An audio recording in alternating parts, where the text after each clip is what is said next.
Et Dieu ne fait pas exception de personne, il utilise les hommes tout comme les femmes. Le jour que j'ai consacré Sabine, la jeune fille, là, au ministère de l'apostolat, je connais certains de mes amis pasteurs qui étaient dans la salle et je connaissais avant réellement les positions radicales là-dessus. D'ailleurs, quelqu'un a dit à ma fille, là, mais j'ai appris que toi, Dieu t'appelle à l'apostolat en tant que femme. Et ça va te créer des histoires. C'est-à-dire, pour éviter ça, dis à l'apôtre Simba, ton père, il te consacre plutôt comme enseignante, parce que là, c'est encore passable. Dites amen. Ma fille est venue me dire ça. Et heureusement, la fille a invité exprès cet apôtre-là. Maintenant, quand j'ai commencé à expliquer que pourquoi, dans l'Ancien Testament, Dieu ne pouvait pas utiliser les femmes au premier plan, comme les hommes. C'est là où les gens ont commencé à comprendre le mystère.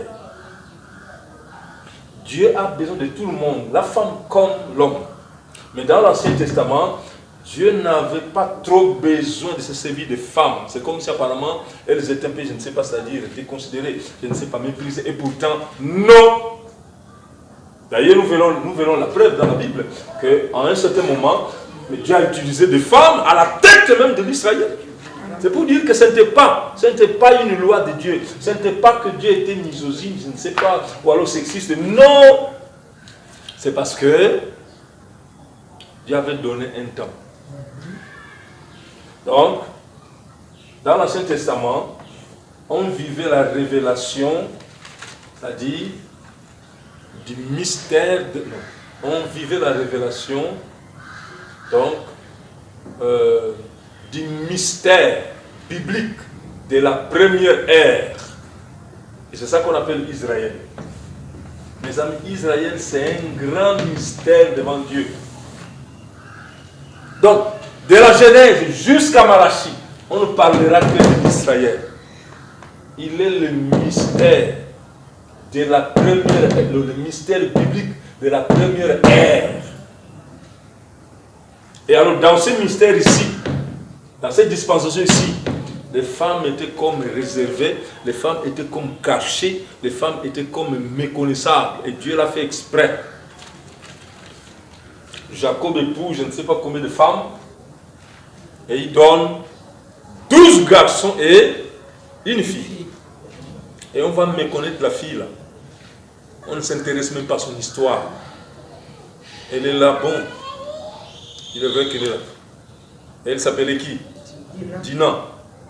Alors on donne, c'est-à-dire la tribu. On donne l'attribution. C'est-à-dire aux hommes, il y a donc la tribu de Lévi, la tribu de Judas, Nephtali, tout ça, Nasser, tout ça. Vous avez entendu qu'il y a la tribu de quoi? La tribu de Dina. Est-ce que c'est parce que Dieu l'avait rejetée? Non. Est-ce que c'est parce qu'elle était une femme? Non. Pourquoi? Parce que Dieu attendait alors la révélation du mystère biblique de la dernière ère. Et alors, ce mystère-là, c'est l'Église. Suivez bien, c'est l'Église. C'est l'Église. Voilà. Or, bibliquement, l'Église, c'est elle alors la femme. Elle est la femme prophétique. C'est l'épouse de Christ. Et c'est Jésus-Christ qui est venu dire pour la première fois que je bâtirai mon Église. Et c'est Christ alors qui dit pour la première fois que la puissance du monde des ténèbres, c'est-à-dire ne pourra jamais prévaloir contre l'Église. Oh, cette Église-là, c'est la femme. Donc, l'image charnelle de la femme est spirituellement le prototype de l'Église de qui? De Jésus. Donc Adam dans le jardin d'Éden, il est le prototype de Christ en tant que l'homme, et Ève dans le jardin d'Éden, il est le prototype de l'Église en tant qu'épouse. Maintenant, quand Jésus-Christ est venu, il a choisi 12 apôtres. Et parmi les apôtres, il n'y avait aucune femme. Est-ce que lui aussi, il était sexiste? Il a déconseillé les femmes? Non! Tout simplement parce que pendant son ministère public, même Christ lui-même était lié à la loi. Et sa loi-là devait finir à la croix. C'est comme le mystère. Donc la loi auquel même Christ lui-même était soumis devait finir à la croix. Et c'est lui-même, alors la fin de la loi.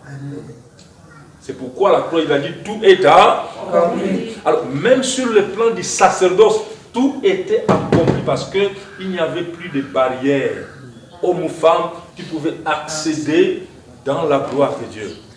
Et quand le Saint-Esprit est descendu, les apôtres ont bien dit que devant Dieu, il n'y a point d'acception de personne. La femme comme l'homme, libre comme esclave, tout le monde, nous sommes combien? Un.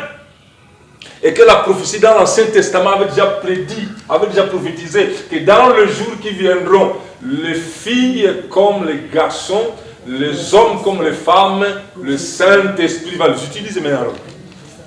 Et maintenant, pourquoi on accepte le ministère de la femme? C'est ça le problème. Donc, jusqu'à cet temps mort, la Bible dit, il a mis fin à la loi. C'est pour dire que maintenant, Dieu peut utiliser la femme à n'importe quel ministère, tout dépend de lui. Oui. Donc, être un apôtre, ce n'est ni un grade, ce n'est ni, je ne sais pas, une nouvelle fonction, c'est juste un service auquel Dieu t'appelle. Point barre. À Kinshasa, on a eu une dame comme ça qu'on appelle Maman Olandi. Olandi.